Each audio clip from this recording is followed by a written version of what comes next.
What's up, everybody? TJ Schwartz here with Lucas Burnley. You're listening to the Edge and Flow podcast, where we chat about knife making, knife industry things, machining, and art, and a lot of random stuff in between. Life, money, Yeah, death, all the good stuff. hobbies, Little What else?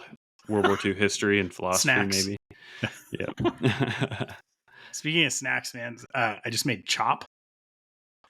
You are from Idaho. I can almost guarantee that you've never heard of this. I've not. Even people from New Mexico might not know about it. Basically, so green chili, right? Roasted, peeled green chili. You dice it super, super fine, like a relish. Mm-hmm. You add in a tiny bit of tomato, like almost like a rounding error, and garlic salt. And that's it. And then you use it as like a relish on everything, and it's amazing. It's like a salsa, but not. Yeah, it's like a very dry salsa. It's close. I would say it's closer to a relish. It's like a thing that they do in northern New Mexico. We're kind of like the Eskimos in that, there's like, I don't know, 500 words for snow. We have probably 500 ways of preparing green chili. I believe that. And this is one of them. I just made it ridiculously enough for Bo's Aikido teacher, who dropped in class that he liked green chili on pizza. And I was like, well, you're clearly from New Mexico. It's an easy way to put it on pizza. It's true. So that's awesome. All right. That's well, I want to try it now. Yeah. Okay. I'll bring you some next when I was going to say next time, but I still have which Jens gave me a hard time about. I told him to. Yeah. All right. We got to talk about Blade Show West. We got to talk about Jens Anso visiting you. So many things, man. Where do we start? Yeah. Well, I guess we can dive into Blade Show West. Okay. Got back from that. That's why we missed an episode last week, but for good reason. So basically, show prep went really well. We felt pretty good, and then we saved us one extra day, so the Wednesday before we were leaving, as like an empty day, so that the first thing in the morning we could load the Jeep, thinking that there's a chance that we're going to be like, oh shoot, we need to buy one more of these things or whatever to give us that rest of that day. So Dalton came to the shop on Wednesday morning. We loaded everything in the Jeep. We took kind of an account of everything, and then we had everything. So we just took the day off, which was awesome. So having a day off right before the show after the big push was the way to do it. Super nice. Then Thursday morning, bright and early, went and picked up Ron, my brother-in-law. So the three of us headed down to Salt Lake. We had a great time. We met up with Jesse right out of the gate. Jesse Jarvis. Mm-hmm. He was in the same hotel as us.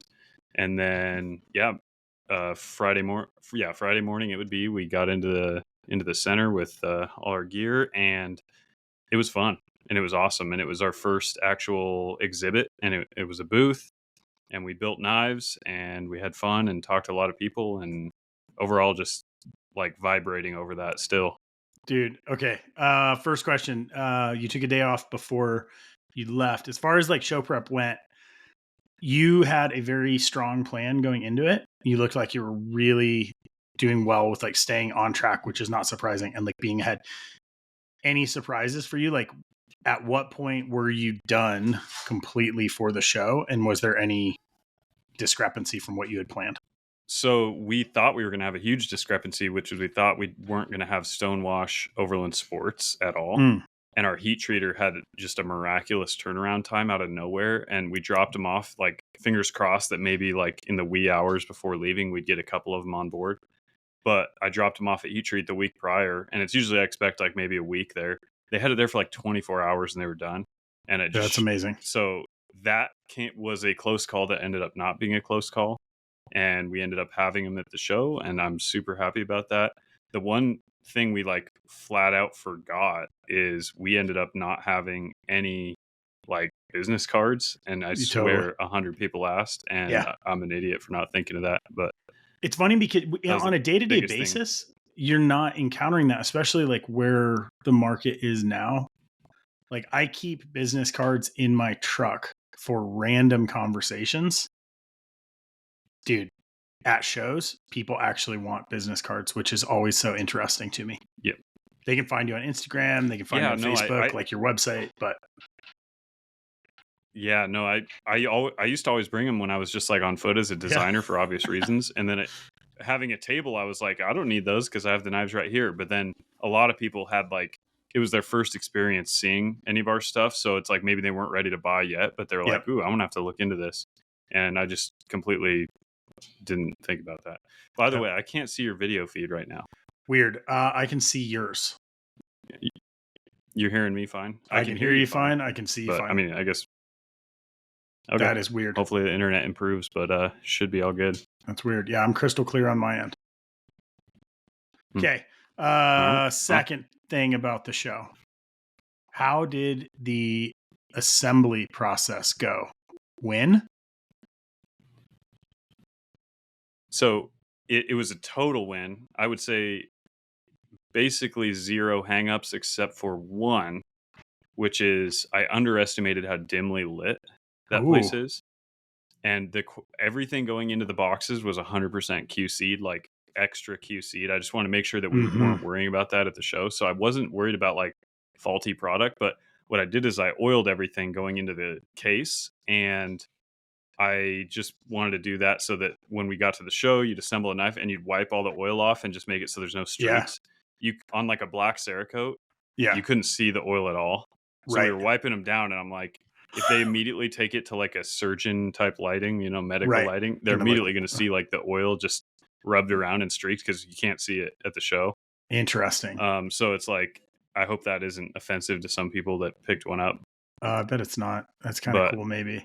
but So we were next just year you do a battery, like an LED. yeah, like a 48-inch light bar that just like is above the assembly area. Yep. We actually Ron had a headlamp, and we like propped it up pointing straight down so that you could at least pass it under the headlamp and like kind of look at it. I love Of course, definitely a not permanent solution, but it. Yeah. that Were you was- just using, nerd question, but were you just using like paper towels or shop rags? So the way that I've systematized it right now is like every single knife gets rolled up in a microfiber when it ships. Right. And because if you take a microfiber and you start wiping oily knives off in any kind of volume, by like the fourth knife, you can't get the oil off because the rag gets a little bit of oil on it, and then it's just you're like circling your tail. You'd have lost me. You'd have lost me at microfiber. That's like a neurodivergent thing for me. I can't touch it. Oh, really? Yeah. No kidding. Shouldn't have shipped you one in that though. I actually haven't taken a knife out because of that reason. Oh, geez. I'm just kidding. Yeah. Well, Okay. So you guys were using those to do the wipe downs? So we assemble a knife. Yep. We lay it on its own fresh, brand new microfiber.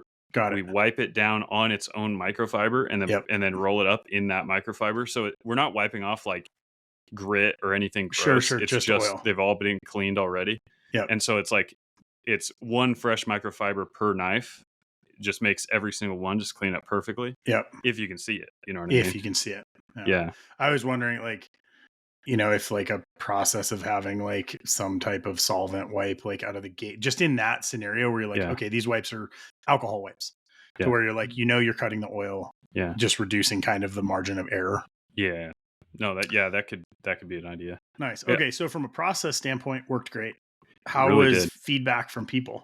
A, really, really good. Okay. B, we didn't, as to your point in the last time we talked, we didn't have a super obvious like image or banner or anything that said that we were assembling knives. So if they got within like a radius where they could either see it or we could explain it, they were like really lit up by that. I felt like people reacted strongly. Like it was probably the biggest selling point. But I do definitely think there needs to be a visible element that like from 25 feet away, you could see like, oh my gosh, there's All assembling right, knives. I got an idea for you. Okay. Hear me out. Okay. NASCAR pit soundtrack. There we go. Yeah. Playing in the background. It's like a mating call. So people be like, "What is that? It's getting assembled." Dude. It's almost like a Lego soundtrack too. Like, that's also like good. the clacking of Legos and like the soundtrack. Dude, you could rotate it, but I love that so much. Even if it was just for like short periods of time throughout the day. Yeah. But I think it would be pretty fun. Like run in, people would be like, what was that noise? Yeah. No kidding. Okay. But I mean, that was an immediate thing. Even my dad, my parents came down because they were Awesome. in town for a wedding, and so they just swung by. It was really coincidental and nice. I And love my that. dad said the same thing. He's like, if I could give you one piece of advice, I would just try to. You gotta broadcast, telegraph the thing that you're doing, that you're assembling, without having to physically explain it. Yeah. And that was a missing element. But I could tell when I would tell people that that's what we were doing, that they were reacting really, really well to Yeah. that. So I know it's definitely the move. Yeah. So I've seen people talking about it, and it seems like I saw a really nice post on Instagram about Captain it. Ricky. Yeah, Captain Yep. Ricky, dude, Yep. like repped it pretty hard, and I was like, absolutely, like it's such a nice thing. That's another one. Like maybe it is a cam and a screen.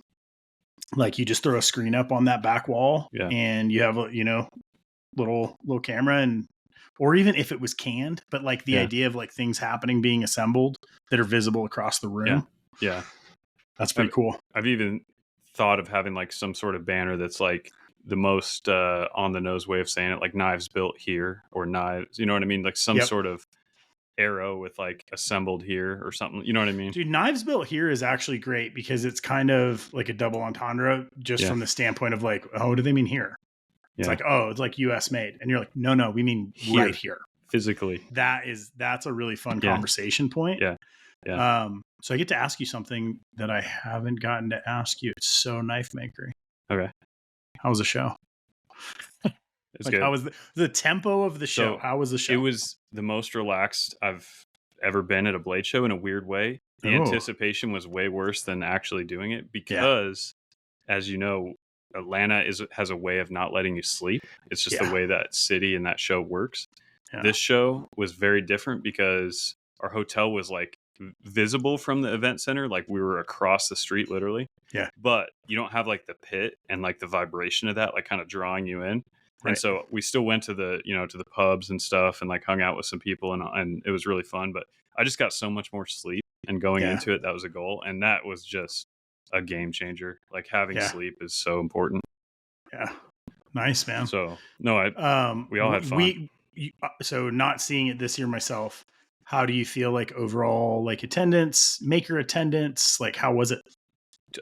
So it felt maybe a little bit stronger than last year, but Yeah. I feel like I actually got not as good of a gauge because I was physically in one spot. Yeah, that's how it always is. The way our booth was facing, I actually couldn't see the main door. So it was like some of the busiest areas in the times of the day, I just could hear more than I could see. Right. And so, of course, Balisong's Blade Show West is a Balisong hub because it's like a Western Coast thing. Yeah. And so, yeah, you could hear like a ruckus around like Squid and those guys. So I love that was it. huge. No, it makes me so happy to hear. Yeah. Balisong fanboy. But I do think one thing coming away from it that I kind of gathered is like you go to Atlanta, you have a crap ton of like collector enthusiasts that are really educated and like they know knives, you know, like they have massive collections. They watch all the YouTube channels.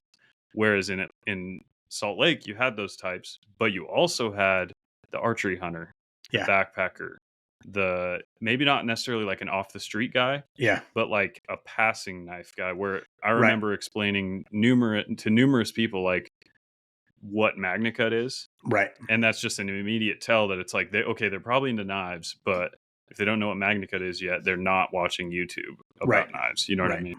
Yeah, they're not. Yeah, they are not knife enthusiasts. They are people who like knives. Yeah, it's actually one of the main benefits that I can see of the show right now is like early days, new market. So it's not that it's a new market. It's that it's literally in a new market where you have people that are coming just to check out a show. And as a maker, you are able to develop some of like your strongest relationships and customer and maker relationships, I think, in those scenarios. I just see like a huge upside. And like, how often do you actually get to be early days? After a while, it's like you're not early days. Like where you are at right now, there are people that probably found you at their first show, bought a knife, and you will see them next year. And that's huge. Yeah. No, I definitely had that happen. There was one really funny guy that came by, chatted with us, kind of an old timer guy. Like definitely long since retired, just wanted to troll around the knife show. He had watched knife YouTube videos, and he had like pretty good knowledge. Bought a confidant, I believe. And the next morning he comes back to our booth. He's like, yeah, so I was looking at your knife last night, and I was sitting on the couch, and I set it on the coffee table, and I fell asleep on the couch and slept all night there. My wife came in and picked it up and woke me up, pointing it at me. And she's like, what is this?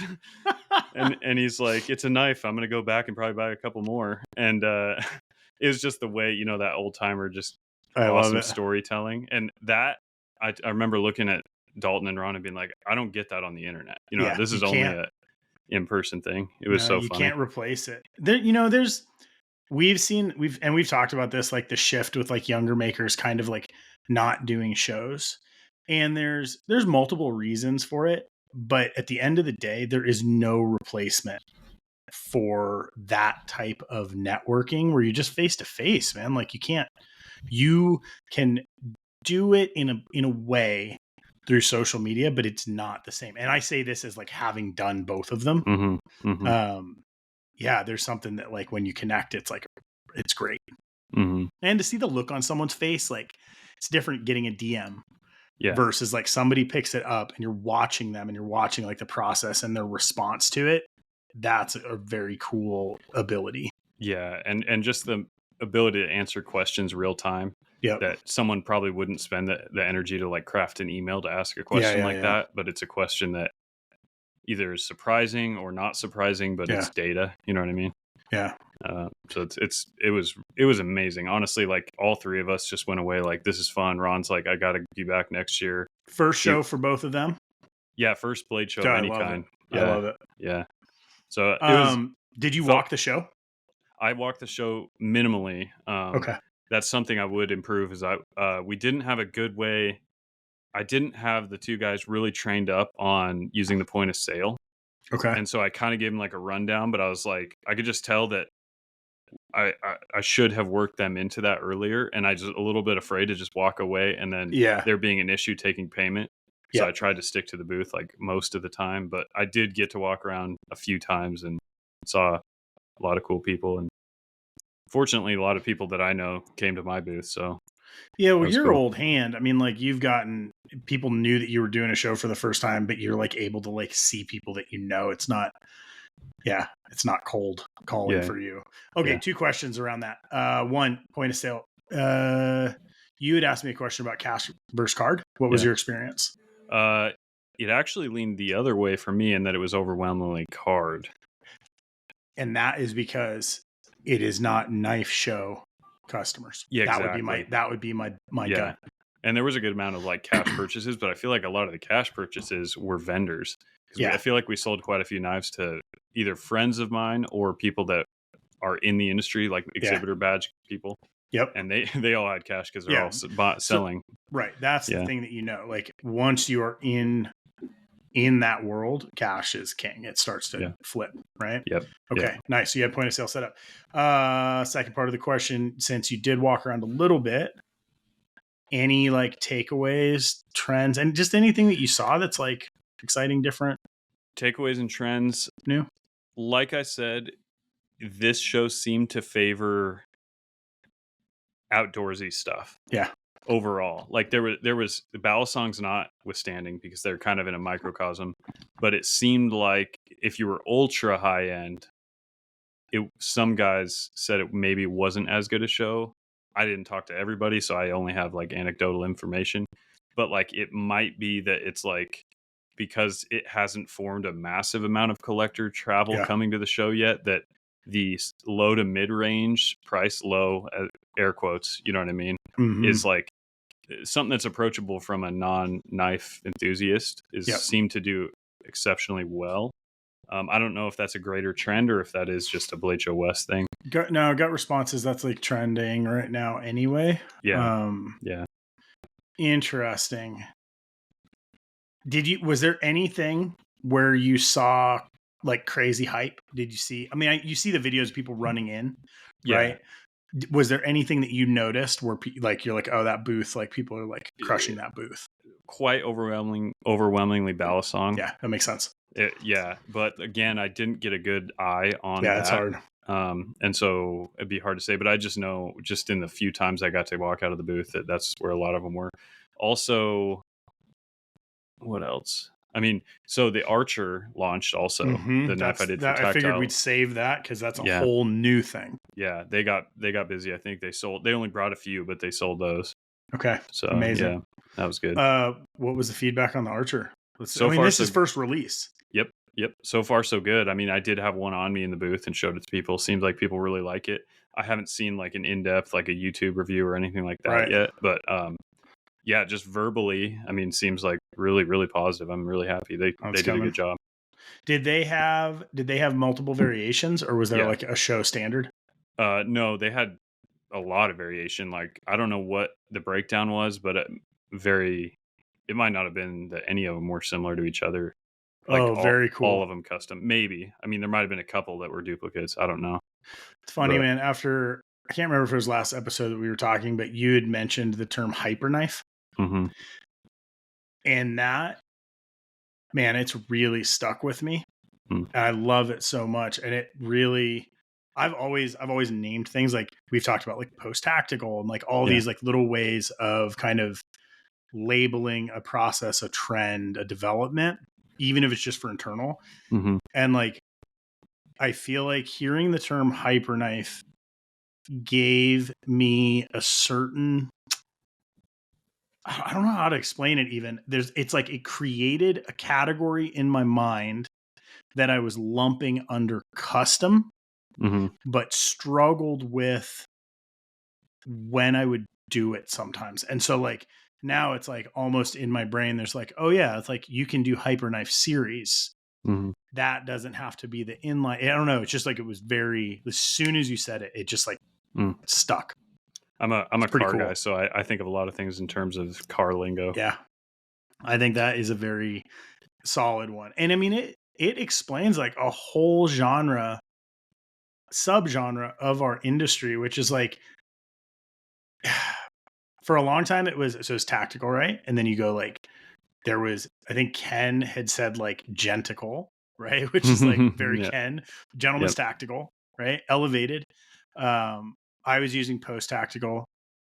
And then now with hyper, it's like, it's just another level. I get it. Like there's a lot, if you're not going to nerd out on this, like it has no relevance, but I love that as a labeling system. I think it's very explanatory. Oh, good. Yeah. Yeah. No, I think I thought of it because, like you said, that if you're thinking about like categories, I'm talking about is like Grimsmo, Koenig, like this Archer, like that style of just their production, but they're really high tech. And like the technology to me, because there's much more like, I guess you could call fancy, like handmade knives. Yeah. But I think hyper knife brings like an aura of like technology to my mind. Yeah. Like, what is the highest technology that can be used? Right. And that's what I start to think. But right. Yeah. Cause it's separate from like art knife. And that's the thing. I think like a lot of us, there are categories that are kind of catch-alls. I do so many different things that it actually gets like muddy sometimes for me. Like, I don't know. Sometimes I don't know what I'm making. I'm like, I just did, cap lifters, like beer cap lifters as pendants with like gemstones inlaid, and I'm like, what is this? Is it jewelry? Is it like EDC? Is it is it a pry bar? Like, what is this? And it obviously like, doesn't really matter, but I think it's very fun to be able to have kind of to create categories. Good art has like one of the best, which I think this would fall under, which is like, it's luxury EDC. It makes perfect sense. You're like, it's a key clip. It's just made out of sterling silver. So it's a luxury EDC. It's purely functional. It's just elevated. Yep. That's like pretty fun. Hyper knife. Yeah. Psyched on that. Yeah. So that seemed like a good start to the rollout of that. So they're ramping up. They're not going to ramp up big time like what they did on the Maverick, but they're just going to kind of slowly increase, build up steam on building that knife.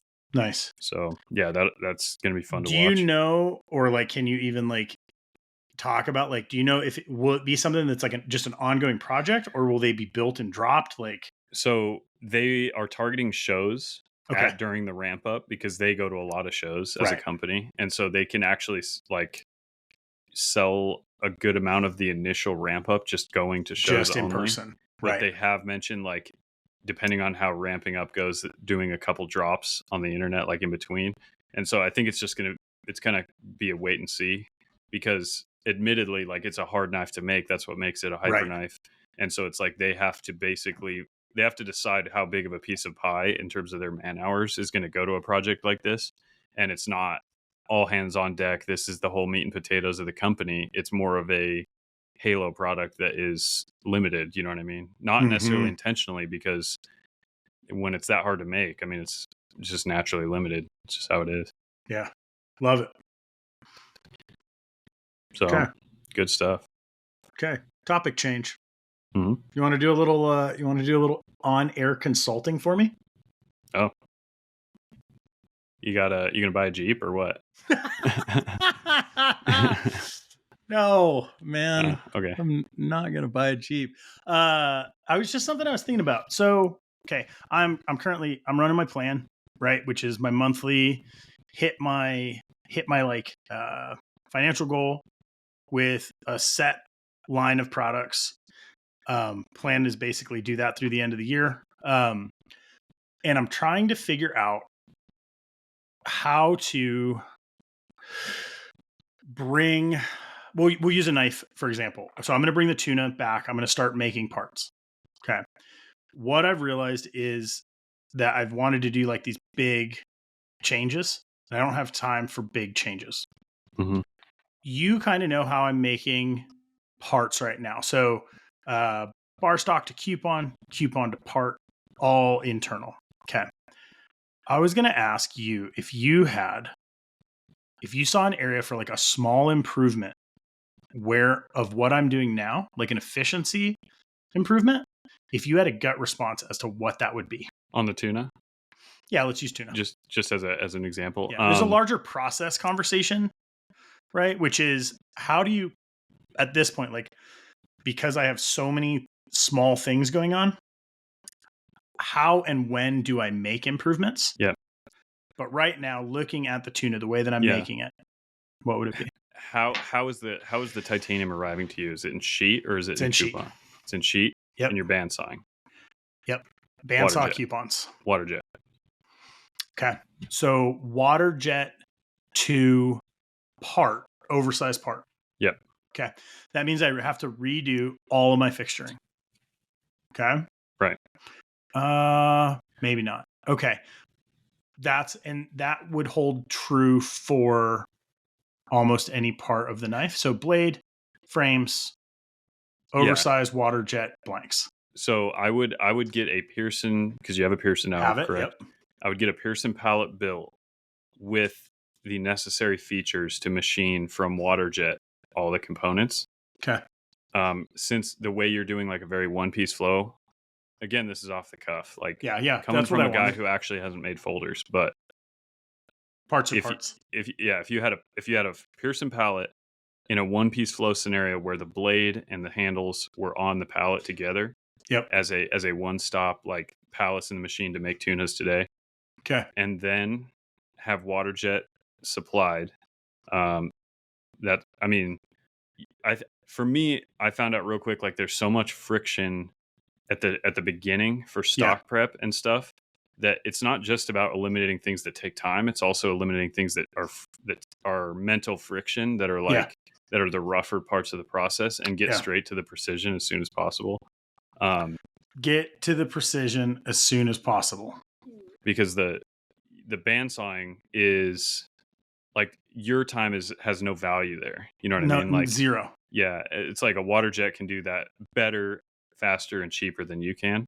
Yeah. But no one's going to pay attention to the details that you're machining like you are, and right. So that you got to keep in house. But and that's where I've been stuck. Is like I'm trying to figure out where, like, obviously I can see where my time is better spent a lot of times, but I'm in between just trying to make parts and then trying to like improve and streamline my process. But when I look at it, I get instantly overwhelmed because I'm like, oh, I got to do it on the side pop. Oh, I need to like fully update. Like I need to have a fixed blade coming off the CNC. Like for the most part, I've handmade fixed blades and I have CNC'd folders, right? And so I'm trying to figure out, it's the same question for a fixed blade, which is like, you're going to tell me like, if I wanted to make a fixed blade, you're going to tell me go straight to water jet. So that maybe that is my one small improvement. The folders. So the folder, it would basically be like, okay, I can send parts out for water jet. I can do the Pearson palette. The biggest problem, I guess, is that all my drawings are old CAD and CAM. Mm-hmm. In my head, I'm like, I need to bring things over into Fusion. Then I need to update fixturing. I don't know. That's what I don't know. Like maybe what makes sense is for me to just, okay, I'm going to update my fixture and go to WaterJet. But I'm going to keep my CAD CAM workflow the same because it feels like if I try to take on all of them, that's going to be like a stumbling point. I have a hard time if you have to pick and choose right now. Like if you had to pick where the battle is, I would say that like jumping to Fusion is the battle. So if that's that means the single biggest change. Yeah, if that means not making new fixtures yet, okay, I would first get the Fusion going. That makes sense, and it's hard. So it's like, okay, last question around this. If I want to go, and you've explained this to me before, I'm like pretty sure we've kind of worked through it. I could very obviously bring in my Rhino drawings for the finished tuna into Fusion. I could model them and I could probably stumble my way through CAM. You would not want me to do that. You would want me to bring them in and redraw them inside of Fusion. I would bring them in as DXFs. Yes. And correct the DXFs to have the like parameters and constraints that Fusion has. So you don't have to redraw any lines. You just want to reapply constraints to where they should be inside of Fusion. So like if two lines are tangent in Rhino, you probably told them to be tangent in Rhino, right? Right. If you bring a DXF over into Fusion, there's nothing remaining telling those two lines that they are tangent, even though they are sitting there tangent. In other words, if you started to move anything or touch anything, everything is jacked. If you don't reapply constraints like tangent, parallel, same diameter on certain holes, fix a bunch of critical things like in place using like the fix command and stuff, you know. And so I would redress the DXFs coming out. Interesting. So I wouldn't have to redraw everything. Yep. But then any changes moving forward, I would be able to do in Fusion. Yeah. That was like my main concern. I was like, if I bring over Rhino, can I modify the drawings in the way that you had kind of been working with me to be able to have that flexibility? Oh, yeah. Okay. Next question. Is this something that will be covered in the TJ Schwartz course for kids who don't CAD good? That's on the radar, which I have a new software that is getting my mind organized that we should probably talk about, but I have that in a list item and I'm starting to brainstorm and I'm rounding the corner on that. There is one project that's taking precedent over that right now, but that is in there. Right. I feel like I should just have my own module in there. Like things Burnley has asked me. Oh, I know. No, the more I think about it, the more modules and that, which we're circling around it. We need to talk about that program, but you and I need to have a like mental dump board, they call it, in there that is shared because that would be helpful. Love it. All right, let's talk about Trello. Well, a awesome, beautiful European man, Scandinavian man, very tall, visited the shop, visited a Laudamaker shop, and Did not come down the chimney.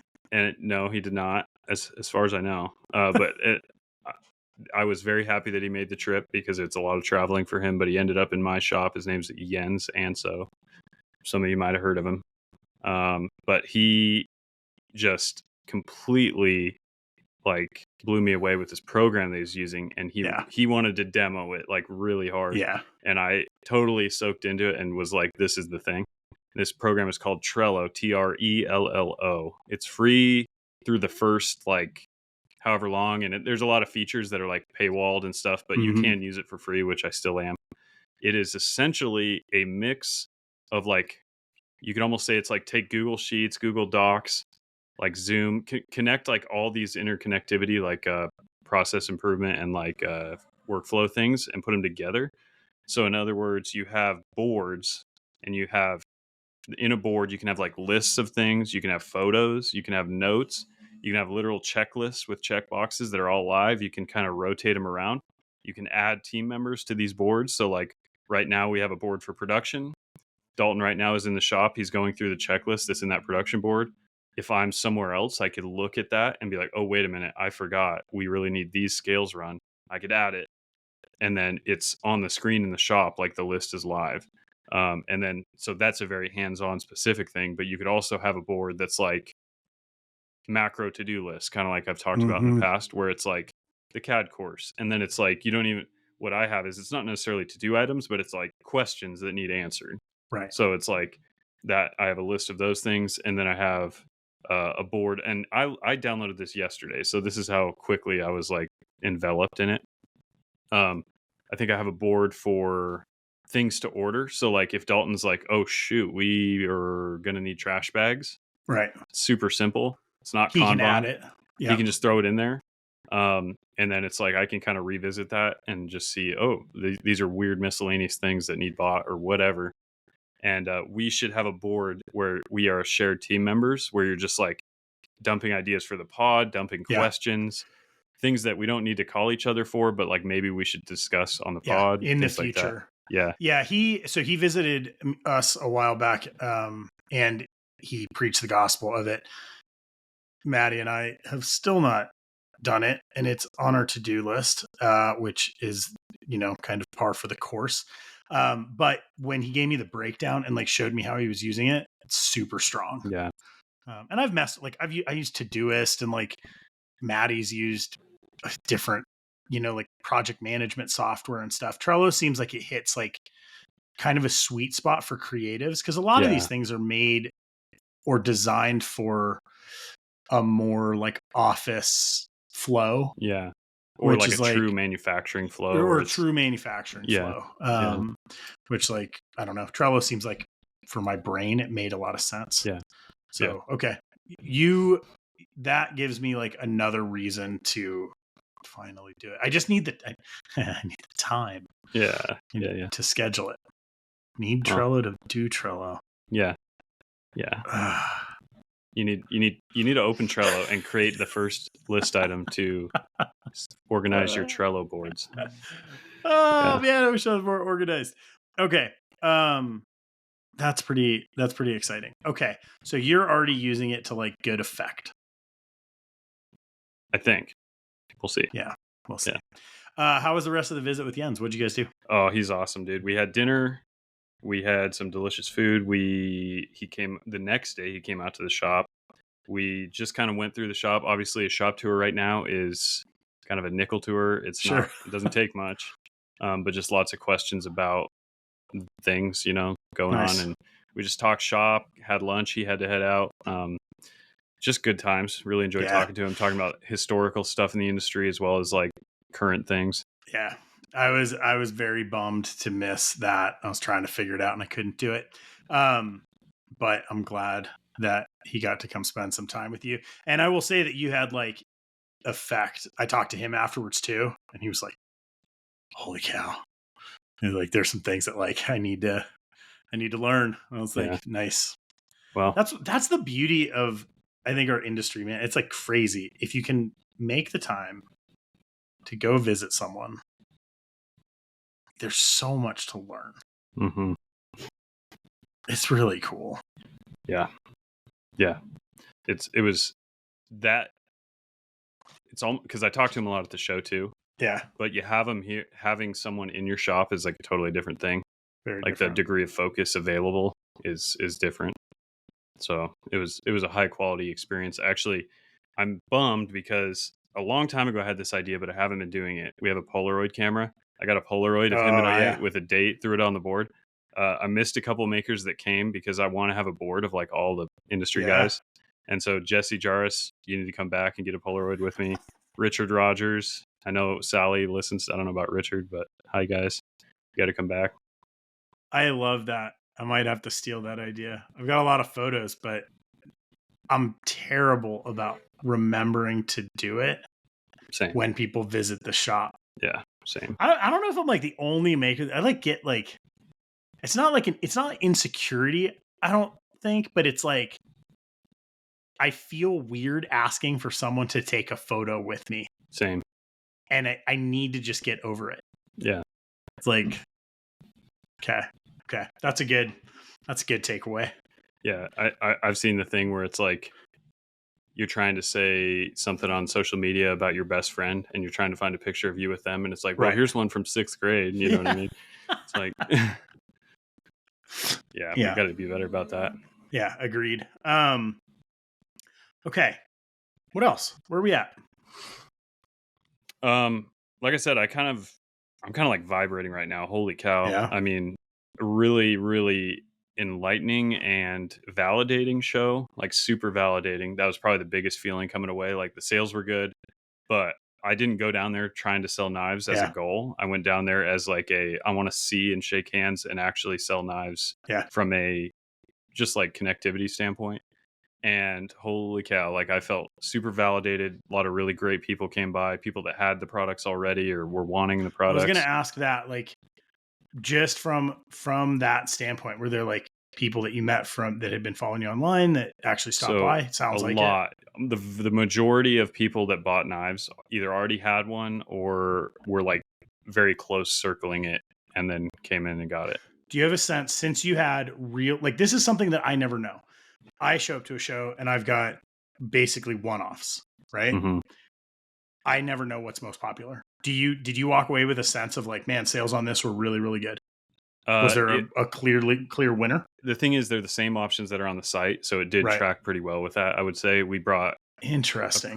It was pretty like stable, like range. I mean, I don't know. I mean, it just was pretty even across the board. There's a few things that obviously sell better, but we kind of knew that going into it and had more of that. But there was one really cool experience. There's a guy that had ordered a Overland Sport like 6 or 10 days before the show, and our lead time's 1 to 4 weeks. So he was one of the guys that didn't get shipped before the show, but he shows up at the booth. And he's like, "Hey man," he had no interest in getting the knife from us there, but he was just saying hi. And he's like, "Yeah, I've got an order on with you. I can't wait to get it." And I look around. I'm like, we could build it right here. So I love that. So we built and fulfilled an order, like a website order at the show. And he was kind of like shocked by that. And it was cool. That is amazing. That like opens up another potentiality for you doing shows around your mailing list, where it's like, hey, if you're going to the show, like reach out, like basically like pre-order your knife and then I'll build it for you when you're at the show. Yeah. That's pretty cool. But it's like, you're going to get, as long as you're there to pick it up, you're basically able to pull from existing inventory. Yeah. Yeah. That's pretty fun. That's smart. I should think about that. So long story short, we're trying to get on with Atlanta. I need to talk to Alicia and see what I can do, but it's a steep hill to climb for a booth. So we'll see. But that this validated enough by far to go and hit the other Blade shows for sure as soon as we can. Are you going to do Blade Texas? I need to jump on both of those as soon as possible to see if I can get the booth space. I know even Blade Show West has a waiting list now. And so Blade Show West is moving into a bigger room next year in the same center. So I would really like to do it next year. I'm hoping I can figure out some flow where I actually have enough inventory to be able to do the shows that I want throughout the year. I just have to, I think at this point, it's like the recognition of I can't do shows the way I have in the past, but I don't want to miss shows. Like I had such a good time at USN. I was bummed I missed Salt Lake. I just am like feeling it where I'm like, I'm just missing like the community contact, but like output right now, like as like a self, proclaimed knife maker, like I feel weird going to a show unless I like come heavy with knives.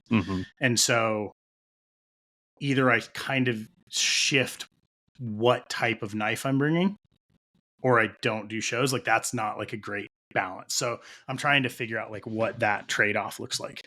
Yeah. But Blade, Texas right now is still, that's the push. Yeah. Shows they sort of like terrorize your otherwise normal state of existence. Yeah. Even though I love them. I mean, I found that out quick. Even though we were prepped and ready to go ahead of time, I came back to kind of like a mess because so the first day of like rifle season for elk and deer all across the country was like the following Friday. And I came back to like 4 or 5 emails of people like, yo, I know I ordered a knife a little bit late. Is there any way? And so I was like kind of rushing because I was like, yeah, your knife's pretty much done. I can ship it. But I was like, I have to do it now. And so I came back and was like, they had emailed me the previous Wednesday or Thursday, but I couldn't get to it till like the next Tuesday. So it really, shortened the leash on me being able to get it done. So it's just, you knock a week out of production schedule and kind of disappear, and it definitely comes back to bite you, but it's so worth it. That's pretty good. Just a quick idea. Because of your customer base, it'd be fun to do a order by this date to receive by hunting season. Yeah.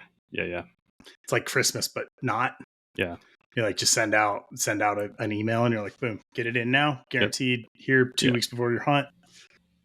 Dude, there was one guy who ordered a couple knives, and I knew he was like really hoping I could get it to him on time. So I actually UPS red labeled it like overnight because he was like, I put in for elk every year. I never get it. And it's my one chance. And I really would like to have the knives there. So it's just one of those things, like when you're selling to people that have their own hard deadlines, which hunting's one of the only scenarios where that exists. You know what I mean? It's kind of adds some excitement or stress, maybe one or the other. But speaking of hunting, you follow James Nash, right? Like we've talked about him a little bit. Is that Six Ranch? Yeah. So he has Six Ranch podcast. He just posted on Instagram. I think I saw it on Instagram. He did like so guided hunt, but like with instruction. And so he's like, basic goal of this course is to never need a guide again. Wow. Really, really cool. I was just talking to him and he was like, hey, he's like, if it's something you want to do, if you can put together 6 people, he's like, we could run it next year. He's like, basically you do 3 teams of 2. So out of every group, you only have 1 shooter, but elk, it's just a really interesting idea. So I don't know if we had talked about this. I'm going up to Washington to go to this school called the Human Nature Hunting School. Backstory here, like I didn't grow up hunting. My family didn't hunt. I've always been super interested in it, but I'm also, I really like taking classes. I really like learning. And I had found this school a couple years ago, and this is the first time that I've kind of been able to make it work. But after I had signed up for Human Nature, I saw James running something similar. Just a kind of an interesting idea. Yeah. I love learning from people who are very, very good. Yeah. It just shortens the curve. Like as an adult professional, like I realize there's a lot of things that I can learn on my own and do.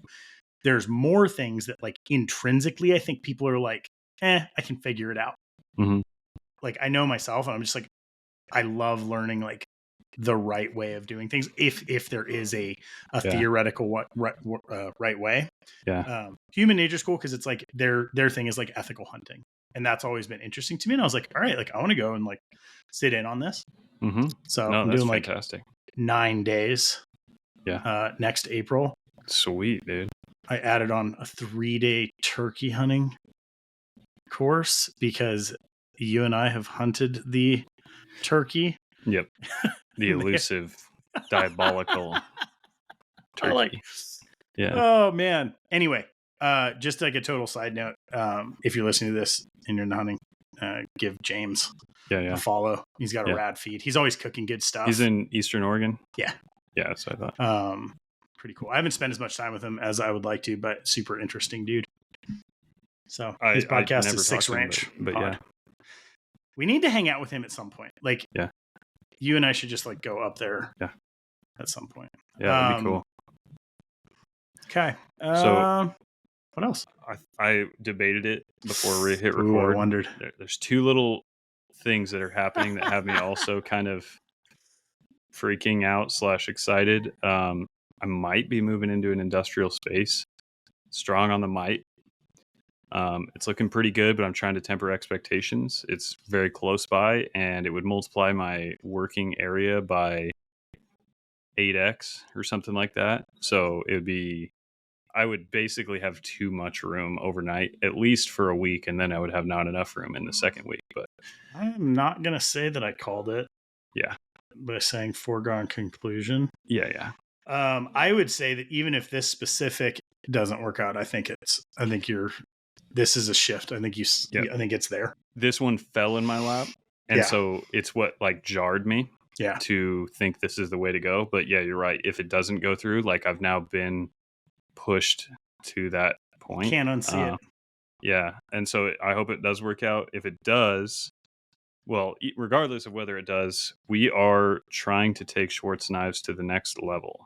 We have some plans for a new line of knives, and I'm not even sure what all to say about it. Oh, dude, you're like going deep. Yeah. Because you weren't sure you were going to mention like the space. Yeah. You want to talk about space more? Yeah. Okay. We can. What's the make or break right now? So make or break, it's dependent on another guy leaving. Okay. And they look like they're negotiating some sort of sale, some sort of merging of other businesses or something. There's like a business deal happening that if this guy goes through with it, then he will have to or choose to leave at that point. Okay. And then at that point, I will definitely take it. When do you have a hard yes or no? It feels like a hard yes, but I'm getting like kind of, so I would be sharing the shop. I probably won't name drop yet, but I'll be sharing the shop, and the person who is on the other side of the shop is telling me this information because he needs a new roommate, quote unquote. So I love the idea of shop roommates, just for the record. That's great. So if what he's telling me is correct, then this is like 99% happening, but I don't know the guy that's leaving. I've never met him, so we'll just see. It's not done till it's done. Yeah. Right? Yeah. Is there a theoretical timeline? If it does happen. If it happens, like when would you start moving? Like shop? 4 to 6 weeks. Wow. Something like that. Okay. Yeah. So I did talk to a rigger and got a quote. It's down the street. It's like literally walking distance. So as far as the move goes, I decided I will be hiring a rigger. I don't like the feeling of machines on in unqualified hands, I guess. Yeah. Maybe the right way to say Rigger's it. the way. Yeah. My hands being included in the unqualified hands. Yeah, definitely. Yeah. Usually the most unqualified in my case. I'm like, yep, I can move that with a toe strap and a cherry picker. Yeah. And a skateboard. Yep. Let's go. Yeah, the siles in particular are a little bit tippy. Right. Just the way that they're designed, they have a small footprint as far as actual feet. And I've seen at least one, maybe two on that page that have tipped. Just mistakes were made. Like it's not like it's going to tip over on its own. But you just film it so that at least you get a good story when it goes through like the wall. When the insurance company is asking questions too. Yeah, exactly. Yeah. For those of you guys listening that have shops, what TJ is falling into is like essentially finding like the Lambo in the, a garage find. Yeah, it's a garage find where it's just like the right thing at the right time. If it works, it's huge. Really, really excited for you. Yeah. Yep. And it really is serendipitous because in the last month, I might even said in the last podcast, like, I didn't feel space constrained. Even when I hired Dalton initially, I didn't feel space constrained. But it was like in the last month, we started to idealize like 3 different pieces of equipment that are not expensive, but that just take up more footprint. And it immediately occurred to me, I'm like, we just hit that wall. We just hit the efficiency wall that like space is the only thing necessary to go to the next level. And so I started to feel that way, and then this sort of landed. So it's like, it could be sweet. We'll see. But I'm tempering pretty expectations. Sweet. Out of curiosity, can you mention the 3 machines? 3 machines. Or no? Yeah. Oh, yeah. Your So 3 machines. We have issues with blast cabinet contamination right now. Okay. The only the iron that's coming off of the blades, the steel that's being blasted off, is contaminating the lighter colored G10s, and so we have to replace our media at a ridiculous pace because we need fresh media to be able to blast the G10 cleanly. And it's like, media is not crazy expensive, but it's the biggest headache because it's not binary. It's like you have to watch the light colors and then make a judgment of like, okay, I'm starting to see contamination. We have to make a change. And it's a very vague way to go about it. So it's like, we need 2 blast cabinets, one for steel and one for G10, so that there's complete separation. And I just don't have the space for one. I physically don't. So and that's one. Those aren't that expensive. Cabinet. Secondly, a way to cut Kydex that doesn't involve scoring and breaking it. Okay. And a metal shear will cut it, no problem. But metal shears are built to cut metal, and they're pretty good footprint on them. I researched them as best I could, but I just need, out of curiosity, do you have like a dimension that you would want to hit? A dimension, like for cutting Kydex, like what are you cutting down from? So if the thing was 24-inch wide on the mouth, it would do everything we need.